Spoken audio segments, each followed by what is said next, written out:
خواتین و حضرات السلام علیکم۔ 10-12 منٹ کے اندر مجھے اپنی بات کو آپ کے سامنے رکھنا ہے۔ پہلے میں یہ بتا دوں کہ میرا جو پریزنٹیشن کا موضوع تھا وہ جو ڈپارٹمنٹ آف سوشیولوجی کی طرف سے اور رحمت اللہ صاحب کی طرف سے مجھے دیا گیا تھا، وہ 2 الگ الگ موضوعات تھے۔ تو میں نے کوشش یہ کی ہے کہ دونوں کو یکجا کر کے آپ کے سامنے بات کو رکھوں، چونکہ میں علم سماجیات کی طالب علم ہوں اور میری ایک کوشش ہے کہ جو سوشل سائنس کانگریس کی جو تھیم تھی اس کے حساب سے آپ کے سامنے بات رکھوں۔ تو میرا جو مقالہ ہے ہندوستان میں اردو زبان میں سماجیات کی تدریس و تحقیق، مسائل و امکانات کا ایک تحقیقی جائزہ۔ میں نے اپنے پورے اس مقالے کو یا اپنی جو بات میں آپ سے شیئر کرنا چاہتی ہوں اس کو 3-4 حصوں میں تقسیم کر دیا تھا۔ پہلی چیز تو یہ کہ علم سماجیات دوسرے سماجی علوم کے مقابلے میں ایک نیا مضمون ہے۔ دوسری چیز یہ ہے کہ علم سماجیات میں تدریس اور تحقیق کے جو کام جن کی ایک ابتدا ہم کرنے جا رہے ہیں کہ اردو زبان کے حوالے سے ہو، تو دوسرے گوشے میں نے اس بات کو خاص طور پر تحریر کرنے کی کوشش کی ہے کہ اردو زبان کے حوالے سے جب ہم علم سماجیات کی تدریس اور تحقیق کے امور کو انجام دیں گے تو ہمارے سامنے وہ مسائل کون کون سے ہیں۔ تیسری چیز یہ ہے کہ ہندوستان کے کانٹیکسٹ میں جب تحقیق کی بات ہوتی ہے تو تحقیق کے لیے کیا ہمارے پاس وہ انفراسٹرکچر موجود ہے، کیا وہ تمام سہولیات موجود ہے جن کی مدد سے ہم ایک بہترین اور اچھی کوالٹی کا تحقیقی کام انجام دے سکیں۔ تو یہ 3-4 چیزیں ہیں جو تدریس اور تحقیق کے حوالے سے ہیں۔ اور آخری حصے میں جو میں بات شیئر کرنا چاہوں گی کہ کس طرح سے بدلتے ہوئے معاشرے میں ہمارے سامنے تحقیق اور تدریس کے لیے جو چیلنجز ابھر کر کے آ رہے ہیں، کیونکہ ایک جو روایتی تصور تھا چاہے وہ خاندان کو لے کر کے رہا ہو، رشتہ داریوں کو لے کر کے رہا ہو، مذہبی اداروں کو لے کر کے رہا ہو یا سیاست کو لے کر کے رہا ہو، ہم دیکھ رہے ہیں کہ اس میں بہت تیز رفتار تبدیلیاں رونما ہو رہی ہیں۔ تو ان سارے چیلنجز کو ایک طالب علم جو سماجیات مضمون کی تدریس اور تحقیق سے جڑا ہوا ہے وہ کس طرح سے ان کو ایکسیپٹ کرتا ہے، کس طرح سے ان کو جو ہے قبول کرتا ہے ان چیلنجز کو، اور کس طرح سے ان کا حل ڈھونڈنے کی کوشش کرتا ہے۔ تو اس سلسلے میں میری یہی گفتگو ہوگی۔ علم سماجیات کے لیے ایک اور دلچسپ بات جو آپ کو میں بتانا چاہوں گی کہ وہ موضوعات جو کسی ایک خاص دور میں کسی ایک خاص زمانے میں موضوع ہوتے ہیں اور جن کی تدریس کی بات کہی جاتی ہے، جن کی تحقیق کی بات کہی جاتی ہے، کل بھی وہ اتنا ہی موضوع ہو، اتنا ہی لازمی ہو، اتنا ہی ضروری ہو، یہ ضروری نہیں ہوتا ہے۔ اور جو آج غیر موضوع ہے، آج جس کی ضرورت ہم نہیں محسوس کر رہے ہیں، کل بھی وہ ایسا ہی ہوگا، یہ بھی ضروری نہیں ہوتا ہے۔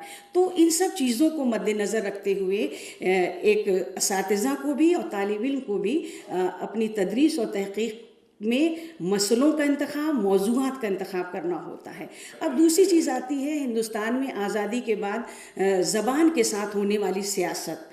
اگر اس سلسلے میں ہم دیکھیں تو میں ایک کتاب کا حوالہ دینا چاہوں گی۔ آشا سارنگی نے ایک کتاب مرتب کی تھی، لینگویج پولیٹکس ان انڈیا، جس میں انہوں نے مختلف مضامین کو شامل کیا تھا، اور اس میں عائشہ جلال کا بھی ایک مضمون تھا، وشوناتھن کا بھی ایک مضمون تھا، کوون کا بھی ایک مضمون تھا۔ ان تمام مضامین کو پڑھنے کے بعد جو کنکلوژن ڈرا ہوتا ہے، جو نتیجہ ہم اخذ کرتے ہیں، اس میں یہ بات انہوں نے اٹھائی ہے کہ زبان اکثر و بیشتر سیاست کا شکار ہوتی ہیں، اور یہ وہ زبانیں خاص طور پر سیاست کا شکار ہوتی ہیں جو اقلیت سے جڑی ہوتی ہیں، جو کہیں نہ کہیں اقلیت گروہ یا ایک جماعت کی زبان مانی جاتی ہے۔ اور اس کا بہترین جو ہے اس کی نتیجہ جو ہے اگر ہم دیکھنا چاہیں تو 2004 میں جو ہندوستانی حکومت نے پہلی بار جو لسانی اٹلس شائع کیا تھا 2004 میں، اس کا میں حوالہ دینا چاہوں گی۔ اور یہ لسانی اٹلس 1991 کی شماریات کی بنیاد پر زبانوں کی جو رپورٹ تیار کی گئی تھی اس کی بنیاد پر یہ اٹلس بنایا گیا تھا، اور اس اٹلس میں 10,400 مادری زبان کی بات کہی گئی۔ 3,372 زبانوں کو مادری زبان کی حیثیت سے شمار کیا گیا، اور ان میں سے 1,576 کی درجہ بندی کی گئی، اور 1,796 مادری زبانیں اب بھی غیر درجہ بند ہیں۔ تو ہم اس سے اندازہ لگا سکتے ہیں کہ حکومت کی جو پالیسی ہے، یہ حکومت کا ایک جو طریقہ ہے یا اس کی تفریق کی جو پالیسی ہوتی ہے، کہیں نہ کہیں وہ زبان کے حوالے سے نظر آ جاتی ہے۔ تو بہت ساری زبانیں آج بھی ہمارے ملک میں ہیں جو موجود تو ہیں، بولی جاتی ہیں، لیکن وہ درجہ بند نہیں، وہ فہرست بند نہیں ہے، اور کچھ ایسا ہی زبان اردو زبان کے ساتھ بھی ہوا۔ دوسری چیز یہ ایک اور یہاں پر ہے کہ اعلیٰ سطح پر یونیورسٹی اور کالج لیول پہ جب ہم سماجی علوم کی تدریس کی بات کرتے ہیں تو حکومت کی کبھی بھی حکمت عملی یا اس کی جو ہے پریورٹیز میں نہیں رہا ہے کہ اردو زبان کے ذریعے سے اعلیٰ سطح پر تعلیم دینے کا کام کیا جائے۔ تو یہ ہم اس بات کو ذہن میں رکھیں کہ اعلیٰ سطح پر جب بھی ایجوکیشن کی بات ہوتی ہے تو کچھ ایک زبانوں کا ذکر ہوتا ہے اور انگریزی اس میں سبقت لے جاتی ہے۔ تو یہ ایک اور مسئلہ علم سماجیات کی تدریس کے حوالے سے ہوتا ہے، اور خاص کر کے جب اردو زبان کی ہم بات یہاں پر رکھتے ہیں۔ اب اگر آ جائیں اور دیکھیں کہ اعلیٰ سطح پر جب ہم علم سماجیات میں نصاب کی بات کریں کہ کریکولم کیسا ہم بنائیں، کیونکہ ظاہر سی بات ہے اردو زبان میں ہمیں تدریس کا کام کرنا ہے، بچوں کو اس مضمون سے روشناس کرانا ہے، ان مسائل سے، ان تصورات سے ہمیں روشناس کرانا ہے، تو ہمارا جو کریکولم ہوگا وہ کس طرح کا ہوگا۔ تو اس میں کئی ایک چیزیں ہیں جو میں نے لکھی ہے، لیکن صرف ایک بات آپ کو بتا دوں کہ جب سے عالم کاری کی بنیاد پر گلوبلائزیشن کا جب سے پروسیس شروع ہوا ہے تو ہم کسی بھی سلیبس کو یا کریکولم کو محدود نہیں کر سکتے ہیں۔ اس کی وسعتیں بڑی ہیں، اس کی حدیں بڑی ہیں، اور اس کی حد بندی کرنا مجھے لگتا ہے کہ کسی بھی ڈسپلن کے ساتھ یا مضمون کے ساتھ ناانصافی ہوگی۔ نئے تصورات اس میں شامل ہو رہے ہیں، اور بس اتنا ہمیں خیال رکھنا ہوگا کہ جب ہم علم سماجیات کا کریکولم یونیورسٹی اور کالج لیول کے طلباء کے لیے تیار کریں تو وہ لچکدار ہو اور وہ وقت کے تقاضوں کو پورا کرنے والا ہو۔ یہ تمام باتیں اہل علم نے اس کا اظہار بھی کیا ہے اور اس پہ وہ متفق بھی نظر آتے ہیں۔ پھر ہمیں یہ بھی ایک چیز دیکھنی ہوگی کہ ہمارا جو قدر شناسی کا طریقہ ہے، جو ایولیوشن ہم کرتے ہیں، وہ کتنا معیاری ہے۔ ہم جو مواد دستیاب کرا رہے ہیں آیا وہ وقت کے تقاضوں کو پورا کرتا ہے یا نہیں؟ کیا ہم نے پروجیکٹ ورک اور فیلڈ ورک کے لیے اپنے کریکولم میں کوئی جگہ رکھی ہے یا نہیں؟ کیونکہ علم سماجیات سماج سے جڑا ہوا ایک سائنس ہے، تو ہمارے لیے وہ پروجیکٹ، وہ قدر شناسی، وہ وقت کے تقاضے جو کہ موضوع ہیں ہمارے لیے، ان سب کو اپنے کریکولم میں جگہ دینی ہوگی۔ اب آئیے تھوڑی سی بات ہم کر لیتے ہیں کہ سماجی تحقیق سے جڑے چیلنجز کیا ہیں۔ علم سماجیات میں جب ہم تحقیق کی بات کرتے ہیں تو اس کے کچھ چیلنجز بھی ہمارے سامنے آتے ہیں، اور اس سلسلے میں ماہرین سماجیات یوگیندر سنگھ کا نام اولی طور پر لیا جاتا ہے، اور A.K. سرن، ان لوگوں نے 2-3 محاذ پر ان چیلنجز کا ذکر کیا تھا کہ علم سماجیات میں چاہے تدریس کا وہ مرحلہ ہو یا تحقیق کا، اس میں 3 قسم کے چیلنجز کا سامنا جو ہے اساتذہ کو اور طلباء کو کرنا پڑتا ہے۔ پہلا ہے ذہنی محاذ پر، انٹلیکچول لیول پر ہم اس طرح کے چیلنجز کا سامنا کرتے ہیں۔ دوسرا آتا ہے پیشہ جاتی محاذ پر کہ پروفیشنل لیول پر ان کا ہوتا ہے، اور علمیات کے محاذ پر ہمارا اس طرح سے سامنا کرنا ہمیں پڑتا ہے۔ ماہرین سماجیات کو اس سلسلے میں ایک شکایت اکثر و بیشتر وہ یہ رہی ہے کہ ان کو جو ذہنی محاذ پر جو چیلنج ہے اس میں یہ شکایت کرتے وہ نظر آتے ہیں کہ ان کو پالیسی جب نافذ کرنی ہوتی ہے، چاہے وہ پلاننگ کمیشن ہو یا HRD کی کوئی میٹنگ ہو یا اعلیٰ سطحی کوئی اس طرح کی ریویو کمیٹی کی میٹنگ ہو، تو اس میں ان کو انوائٹ تو کیا جاتا ہے، پلان بناتے وقت ان کی رائے کو لیا تو جاتا ہے، لیکن جب وہ پالیسی نافذ کی جاتی ہے یا ان پر جب کام کرنے کی بات ہوتی ہے، تحقیق کے مراحل جب آتے ہیں تو کہیں نہ کہیں ان کو مارجنلائز کر دیا جاتا ہے۔ تو سوشولوجسٹ کو یا ماہرین سماجیات کو وہاں نہ رکھ کر کے دوسرے جو ماہرین ہیں، جیسے ماہرین معاشیات ہیں یا ماہرین سیاسیات ہیں، ان کے تجربوں کو، ان کی باتوں کو زیادہ اہمیت دی جاتی ہے۔ پھر ایک اور چیز جو میں آخر میں بالکل ذکر کرنا چاہوں گی وہ ہے کہ سماجیات میں تدریس و تحقیق کے نئے امکانات کیا ہیں۔ آج جو ہمارے ادارہ جاتی جو تبدیلیاں ہو رہی ہیں، ہم ان کو کیسے لوکیٹ کریں، ہم ان کی کیسے نشاندہی کریں کہ ہمیں اب کیا کرنا ہے.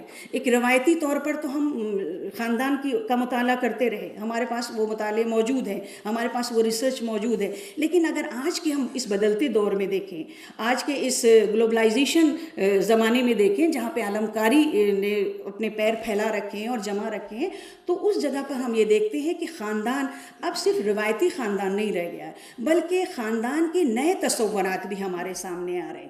ہم نے بات جوائنٹ فیملی کی بہت کر لی, مشترکہ خاندان پر ہم نے بہت کام کر لیا, لیکن اب کچھ نئے قسم کے خاندان جو ہمارے معاشرے میں موجود ہیں, مثال کے طور پر سنگل پیرنٹ فیملی ہے, دوسری طرف گے فیملی ہے, لیزبین فیملی ہے. ان پر بھی تحقیق کے اور اس پہ تدریس کے نئے امکانات ہیں جن پر کام کرنے کی ہمیں بہت زیادہ ضرورت ہے. اب فیملی جو تھا اس کے فنکشنز پر بھی کام کرنے کی ضرورت ہے اور نئے ابواب کھل رہے ہیں. خاندان جو ایک جائے پناہ ہوتا تھا, خاندان جو بچوں کی نشو و نما اور ان کے سوشلائزیشن کا ایک مرکز ہوا کرتا تھا, اب ان کا متبادل ہمارے معاشرے میں موجود ہے. ہمارے یہاں ڈے کیئر موجود ہے, ہمارے یہاں کریش موجود ہیں, ہمارے یہاں اولڈ ایج ہوم موجود ہیں. تو کیا ہم نے ان کو اپنی تدریس کے لیے ان موضوعات کو, ان ابواب کو اپنی ڈسپلن میں جگہ دی؟ مزید اس پر کام کرنے کی ضرورت ہے, اور ان کی وجوہات, اسباب کیا رہے اور کس وجہ سے ان کی ضرورت ہے اور کیوں یہ وجود پذیر ہوئے, ان پر بھی گفتگو کی بہت زیادہ گنجائش مجھے لگتا ہے کہ نظر آتی ہے. اسی طرح اگر ہم رشتوں کی بات کریں, رشتہ داریوں کی بات کریں, تو وہ بھی دیکھ رہے ہیں ہم کہ جو روایتی رشتہ داریاں تھیں, جو نظام تھا ہمارے معاشرے میں, وہ بھی تبدیل ہو رہے ہیں. آج کا دور وہ ہے حاضرین کے لوگ رشتہ داروں کی آمد کو بھی بہت زیادہ دل سے قبول نہیں کرتے, وہاں ان کے انٹرفیرنس یا ان کے رائے کی تو بات الگ ہی ہو جاتی ہے. دوسری طرف اگر ہم دیکھیں مذہب جیسے ادارے میں بھی تبدیلیاں آئی ہیں. مذہب میں جو علماء تھے, جو آغا تھے, مفتیان دین تھے, ان کی بات کو حتمی بات تسلیم کیا جاتا تھا, یعنی جو انہوں نے کہہ دیا وہ بالکل آخری بات ہوتی تھی. لیکن آج اس طرح کا ماحول نہیں ہے. آج لبرل مائنڈ سیٹ کے لوگ یا لبرل ایٹیٹیوڈ رکھنے والے لوگ یا کھلے ذہن کے لوگ ٹی وی پہ ڈیبیٹ کرتے ہوئے علم مذہب کے حوالے سے بھی نظر آ جاتے ہیں ہمیں. تو ان کے لیے بھی یہ گنجائش ہمارے لیے علم سماجیات میں تدریس و تحقیق کے ابواب میں نظر آتی ہے. ہم نے معاشی اداروں میں بھی تبدیلیوں کو آبزرو کیا, اور یہ ہمارے مشاہدے میں ہے کہ ہم نے کس طرح سے جو بارٹر نظام تھا اس کا سفر شروع کیا اور پیپر تک آئے, اور پیپر کے بعد آج ہم کیش لیس پر آ گئے ہیں. پھر اسی طرح خرید و فروخت کے اگر ہم ذرائع کو دیکھیں تو خرید و فروخت کے لیے پہلے مارکیٹ ہوا کرتی تھی جس میں ہمیں جاتے تھے, لیکن آج گھر بیٹھے آپ جو ہیں کس طرح سے چیزوں کو خرید و فروخت کر لیتے ہیں. کہنے کا مفہوم یہ ہے کہ دنیا سمٹ کر کے ایک موبائل میں آ گئی ہے. اب موبائل سے آگے کے بھی امکانات ہیں. یہ نہیں کہا جا سکتا کہ آج ہم انٹرنیٹ یا موبائل کے ذریعے ہیں تو بس یہاں پر ہی ہماری دنیا ختم ہے, یہاں پر ہی ہماری تحقیق ختم ہے, یا یہاں پر ہماری تدریس علم سماجیات کے حوالے سے ختم ہے. یہ امکانات ہیں علم سماجیات کے حوالے سے, اور ان پر بھی مزید کام کرنے کی ضرورت ہے. سیاست جیسے ادارے میں اگر ہم پولیٹیکل انسٹیٹیوشنز کی بات کرتے ہیں تو ہم یہ دیکھتے ہیں کہ مقامی سطح پر جو ہماری پولیٹکس ہوتی ہے وہ روایتی پولیٹکس نہ رہ کر کے بالکل ایک انٹرنیشنل لیول کا اس کا ایجنڈا ہو جاتا ہے. وہ سیاست کہیں نہ کہیں ایک پیغام دیتی ہوئی نظر آتی ہے کہ یہ مقامی سطح کی جو سیاست ہے یہ جو قومی سطح کی سیاست بھی ہے, اور کہیں نہ کہیں بین الاقوامی سطح پر بھی اس کا میسج آتا ہے. جی بس میں سم اپ کر رہی ہوں. تو یہ سارے نئے موضوعات ہیں جو اس میں تحقیق کے لیے بہت ساری چیزیں ہو سکتی ہیں. اب آج کے دور میں بہت ساری چیزیں ہیں جن کو سیاست دانوں نے جو ماہرین سماجیات کا موضوع تھا اسے ہائی جیک کر لیا ہے. مثال کے طور پر شادی جیسا ادارہ بڑا مقدس ادارہ اور بہت اہم ادارہ ہمارے یہاں مطالعے کے لیے ہوا کرتا تھا, لیکن لو جہاد کے نام پر اس کو جس طرح سے سیاست اس پہ کی جا رہی ہے, یا اور دوسرے موضوعات ہیں جیسے کھپ پنچایت کا رول ہے, یا اور بھی جو آئینی تحفظات ہمیں فراہم کی گئی تھی ان کے حوالے سے سماجیات میں تحقیق اور تدریس کے لیے بہت سارے ابواب کھلے ہوئے ہیں. اور یہ ساری امکانات ہیں جن کو ہم روایتی سماجیات سے الگ کر کے اپنی تحقیق کے لیے منتخب کر سکتے ہیں. ضرورت اس بات کی ہے کہ ہم ان چیلنجز کو ایکسیپٹ کریں. ہمارے پاس وسائل نہیں ہیں, ہم کبھی کبھی ٹیکنالوجی سے متعارف نہیں ہوتے ہیں جس کے سبب بھی ہمیں دشواریاں آتی ہیں. کبھی کبھی سیاستدانوں کی دخل اندازی کے سبب بھی تحقیق کا کام جو ہے وہ بائسڈ ہو جاتا ہے, اور ہم اپنی آزادی کے ساتھ جو انٹلیکچوئل فریڈم ہمیں ہمیں ملنا چاہیے وہ ہمیں نہیں مل پاتا ہے. تو ان چیلنجز کو ایکسیپٹ کرتے ہوئے ماہرین سماجیات نئے ابواب کا آغاز کر سکتے ہیں. مانو کو میں مبارکباد دینا چاہوں گی کہ انہوں نے اس سلسلے میں پہل کی اور انشاءاللہ جب آغاز اتنا اچھا ہے تو انجام بھی بہترین اور خوبصورت ہوگا. تھینک یو سو مچ.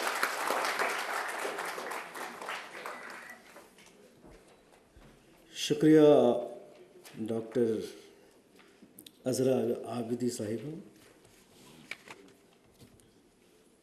فرق تو محسوس ہوتا ہے کیونکہ اکثر یہ دیکھا گیا ہے کہ تعلیمی نشست جو ہیں وہ جذباتی نشست میں تبدیل ہو جاتی ہیں، لیکن آج کے جو ہمارے پینلسٹ ہیں انہوں نے اپنے اسپیچز میں معروضیت کا کردار جو ہے وہ ایک بحث معروضیت کو ایک کافی ایک موقع دیا ہے. کافی اچھا رہا آج کا ایک معاملہ. ہم وقت پہ بھی ہیں. میں آج کے جو آخری اسپیکر ہیں، آخری کہنا تو نہیں کیونکہ یہ شروعات ہے، ایس اے رضا بلگرامی صاحب. ان کا انٹروڈکشن مجھ ناچیز سے تو نہیں ہوگا، لیکن کچھ کہنا ضروری ہے کہ اردو کے متعلق سے. وہ یہ ہے کہ انہوں نے جو اردو میں اپنی خدمت انجام دی ہے اس کے بارے میں یہ ذکر ہے کہ انہوں نے کئی ساری کتابیں لکھیں. رسائی ادب قدیم، معاش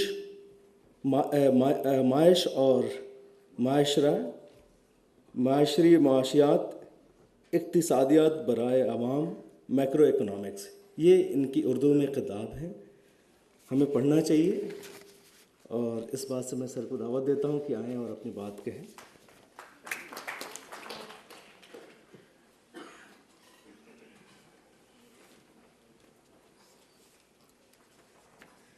السلام علیکم. وعلیکم السلام. سب سے پہلے میں بے حد مشکور ہوں اس پلیٹ فارم کا جس میں اردو بولنے کا حوصلہ دیا گیا ہے. یہ پہلا مرکز ایسا ہے اور میں وائس چانسلر صاحب کو بہت مشکور ہوں کہ اتنا اچھا پلیٹ فارم انہوں نے مہیا کیا.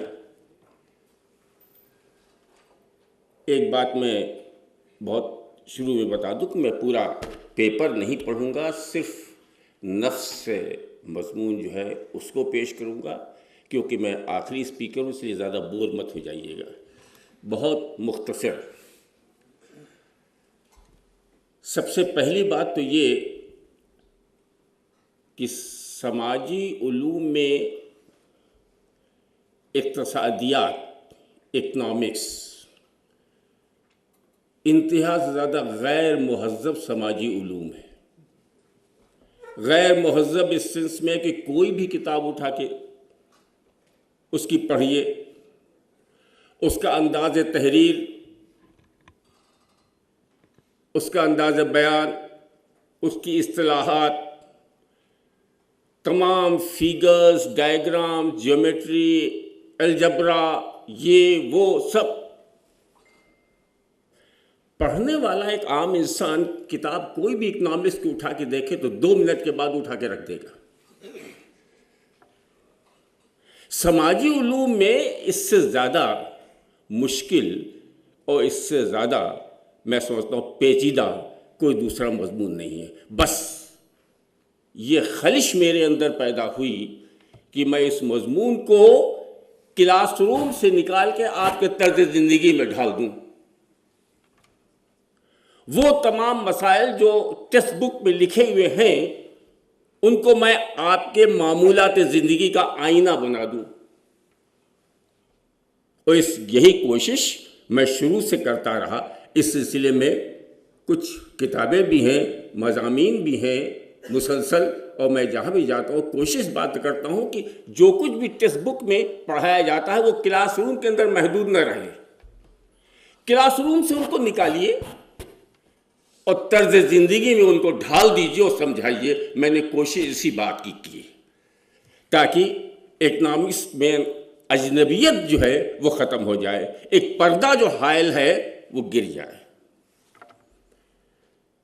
میں چند باتوں کی طرف اشارہ کروں گا. وہ یہ کہ مجھے فخر اس بات پر بھی ہے کہ علامہ اقبال جیسا شاعر، اس کی پہلی کاوش علم الاقتصاد 1913 میں لاہور سے شائع ہوئی، اور یہ پہلی اردو کی کتاب ہے. جس وقت انگریزی کی بھی کتابیں اتنی مروج نہیں تھیں. یہ پہلی تحریر اقتصاد کی.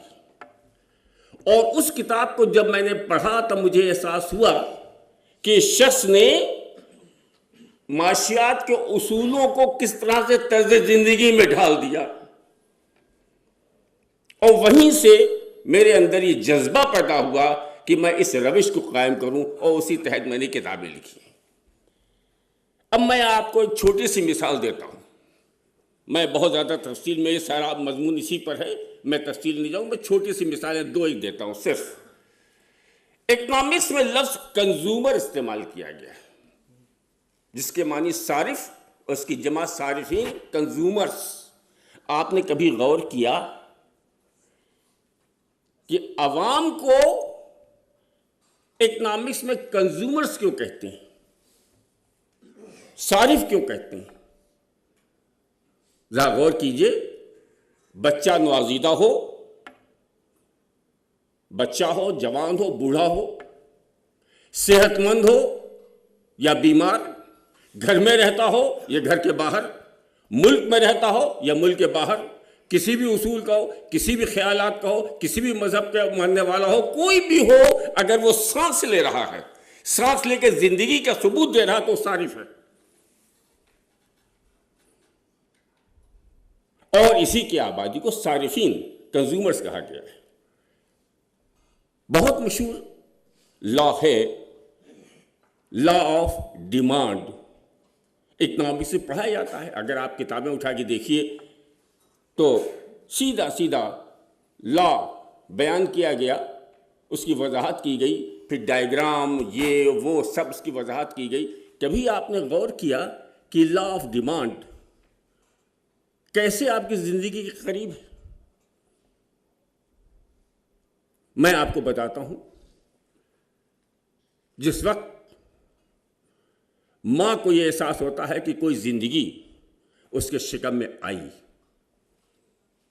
اسی وقت سے قدرت نے لا آف ڈیمانڈ کو لاگو کر دیا. اب اچھا کھا رہی ہے، اچھا پہن رہی ہے، ایک منظم زندگی اپنے اوپر اس نے اتار لی ہے.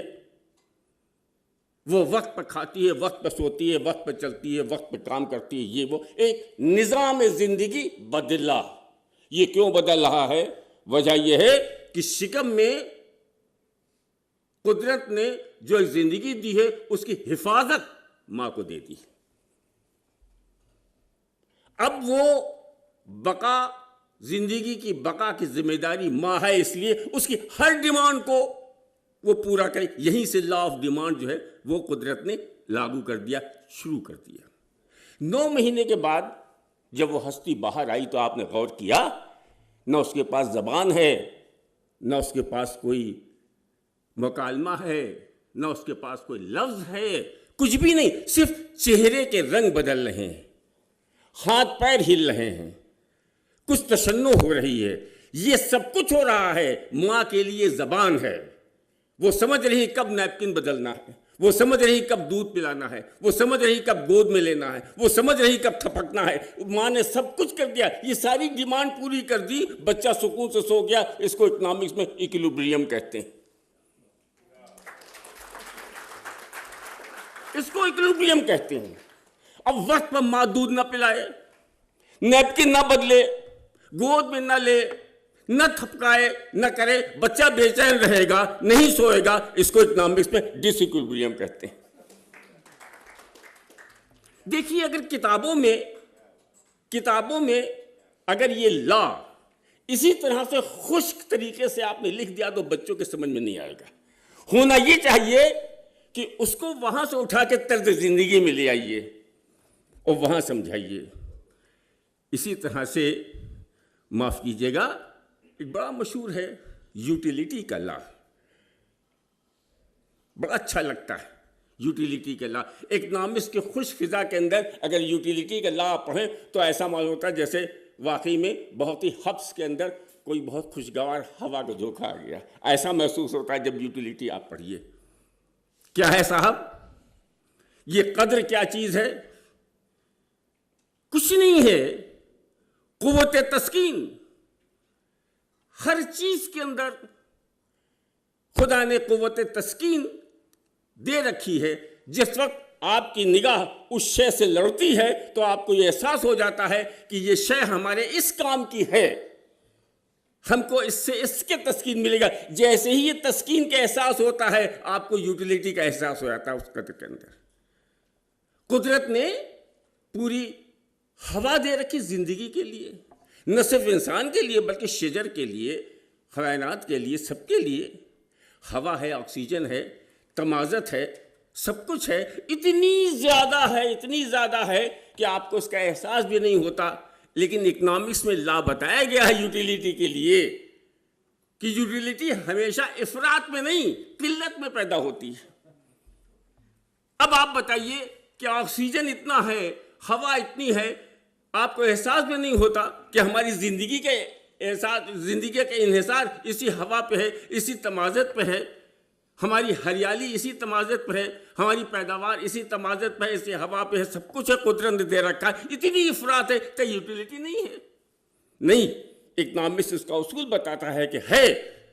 لیکن ذرا اس کا احساس کیجئے کہ جب غوطہ خور سمندر میں غوطہ لگاتا ہے وہاں تو آکسیجن نہیں ہوتی, اس کے پیٹھ پر آکسیجن کا سلنڈر ہوتا ہے. اسی ہوا کو چھوٹے سے سلنڈر میں مقید کر لیا, قلت پیدا کر دی, تب احساس ہوا کہ کتنا اہم ہے وہ سلنڈر. ہاسپٹل میں مریض کے پیچھے لگا ہوا آکسیجن کا سلنڈر کتنا قیمتی بن جاتا ہے. کسی ماں باپ یا اس کے رشتہ داروں سے پوچھئے. وقت کے اوپر ڈاکٹر آ جاتا ہے بلانے پر تو اس ڈاکٹر کی اہمیت سمجھیے. وہ قلت کے وقت آیا ہے, اس وقت اہمیت سمجھیے. آپ کے گھر میں آپ کے مہینے کے شروع میں ابتدا میں بہت سامان کچن کے اندر موجود ہے, بافراط طریقے سے استعمال ہو رہا ہے, لیکن جب وہ گھٹتے کم ہو جاتا ہے تو نظام پیدا ہو جاتا ہے, ایک سلیقہ آ جاتا ہے. تو قلت میں سلیقہ آ جاتا ہے, قلت میں قدر پیدا ہو جاتی ہے. یہ ایک نام سے بتایا جاتا ہے. بہت سے ایسی چیزیں ہیں, میں پورا پیپر نہیں پڑھوں گا, معاف کیجیے گا. بہت سی چیزیں ایسی میں سمجھتا ہوں کہ اب ہونا یہ چاہیے کہ ان سارے مسائل کو کتابوں میں ضرور پڑھیے, پورا پڑھیے, لیکن برائے مہربانی اس کو اپنی زندگی کے معمولات سے منسلک کر دیجئے. تو یہی علم جو ہے وہ باوقار بن جائے گا, یہ علم جو ہے با مقصد بن جائے گا. میں کوشش اسی بات کروں گا کہ اسی انداز سے اکنامکس کو اسٹوڈنٹس کے سامنے انٹروڈیوس کروں. معاف کیجیے گا. Thank you very much.